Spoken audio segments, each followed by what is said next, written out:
تو اسے اللہ کی عطا ہی سمجھنا چاہیے۔ کچھ لوگوں کے پاس علم ہوتا ہے پر علم نافع نہیں ہوتا، وہ ٹامک ٹونجا مارتے رہتے ہیں ساری زندگی۔ علم کو اللہ کی عطا سمجھیں، اپنی عقل پر اپنے شعور پر زیادہ بھروسہ نہ سمجھیں، نظر اللہ پہ رکھیں۔ حضرت مولا علی شیر خدا کرم اللہ تعالی وجہہ الکریم سے کسی نے پوچھا تھا بڑا عالم کون ہوتا ہے؟ ہمارے ہاں تو اب وہ والے عالم پائے جاتے ہیں نا اللہ ماشاءاللہ، جو ممبر پہ بیٹھتے ہیں تو دعوے ہی دعوے ہیں، ممبر پہ بیٹھتے ہیں تو دعوے ہی دعوے ہیں، اس طرح کے عالم ہمارے ہاں پائے جاتے ہیں۔ وہ ہر بات میں دعویٰ کرتے ہیں، میں یہ کر دوں گا، میں وہ کر دوں گا۔ یہ مزاج علماء کا نہیں۔ حضرت علی المرتضیٰ سے کسی نے پوچھا بڑا عالم کون ہوتا ہے؟ فرمایا بڑا عالم وہ ہوتا ہے کہ جسے مسئلے کا پتہ نہ ہو تو وہ کہہ دے مجھے نہیں پتا، میں پتہ کر کے بتاؤں گا، غلط بات بیان نہ کرے۔ امام مالک سے کسی نے کوئی مسئلہ پوچھا تو آپ فرمانے لگے مجھے اس سوال کا جواب نہیں آتا، ہمارے بزرگ سمجھاتے کیا ہے؟ وہ کہنے لگا آپ اتنے بڑے امام ہیں تو اس سوال کا جواب نہیں آتا۔ آپ فرمانے لگے اگر مجھے ہر سوال کا جواب آتا پھر تو میں خدا ہوتا، مجھے ہر سوال کا جواب نہیں آتا، مجھے تو اتنا آتا ہے جتنا میرے رب نے مجھے عطا کر دیا ہے۔ اپنی نظر اللہ پہ رکھیں، نکل آئیں اس معمے سے باہر کہ میں کوئی بلا ہوں، مجھے بڑا پتہ ہے، میرے پاس 6 ڈگریاں ہیں، مجھے 10 جگہ پہ تدریس کا شغف حاصل ہے، اس سے نکلیں باہر۔ قرآن مجید دیکھیے گا، اللہ تعالیٰ نے ارادہ قدرت فرمایا کہ میں حضرت آدم کو بناؤں گا، پھر بنانے کے بعد فرمایا فرشتوں سجدہ کرو آدم کو، سب نے سجدہ کیا الا ابلیس ابا واستکبر وکان من الکافرین، سب نے سجدہ کیا سوائے ابلیس کے، اس نے انکار بھی کیا، تکبر بھی کیا اور کافروں میں سے ہو گیا۔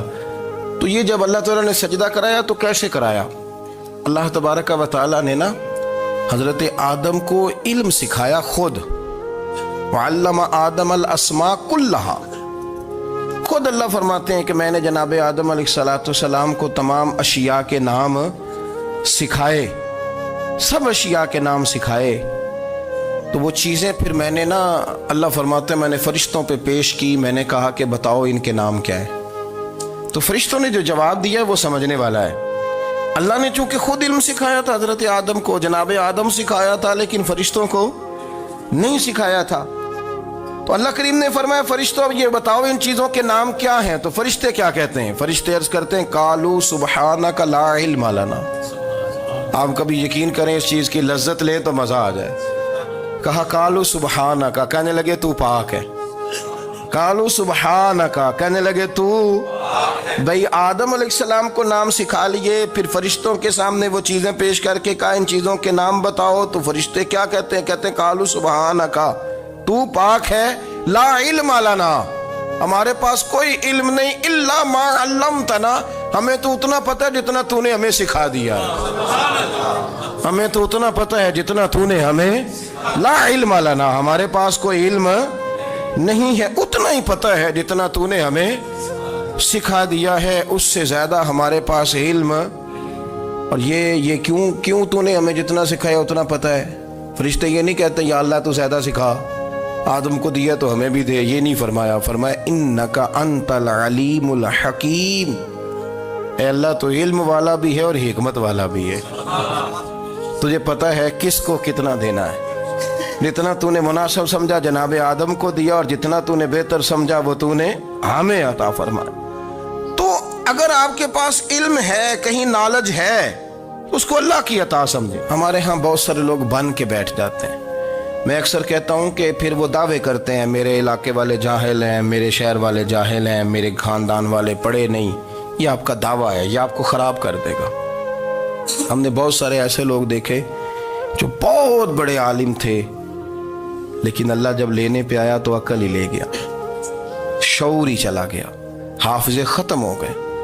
آپ دیکھتے ہیں بڑھاپے میں کچھ لوگ ایسے ہوتے ہیں کہ جن کو یہ بھی یاد نہیں رہتا کہ میرا نام کیا ہے، میں کہاں ہوں، مجھے کدھر جانا ہے۔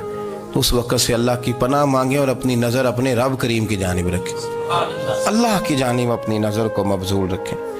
دوسری بات، علم کے بعد ایک چیز آتی ہے جس کا نام ہے ہدایت، جس کا نام ہے تقوی، جس کا نام ہے پرہیزگاری، جس کا نام ہے عمل، عبادت، ریاضت۔ یہ بھی اسی وقت ہی نصیب ہوتی ہے جب میرا رب کریم نصیب فرما دیتا ہے۔ ہم نے نا نیکی کا اپنا اپنا سٹیٹس بنا لیا ہے، اپنا اپنا معیار بنا لیا ہے۔ کچھ لوگ کہتے ہیں کہ جناب مسجد میں سیمٹ کا توڑا دینے سے بہتر ہے کسی غریب کو آٹے کا تھیلا دے دو۔ اب اس نے اپنا مزاج بنا لیا نا نیکی کا، اس نے اپنا سٹیٹس بنا لیا۔ میرا یہ سوال ہے کہ نبی پاک صلی اللہ تعالیٰ علیہ وسلم جب مدینہ شریف آئے تھے تو حضور نے سب سے پہلے غریبوں میں آٹا تقسیم کیا تھا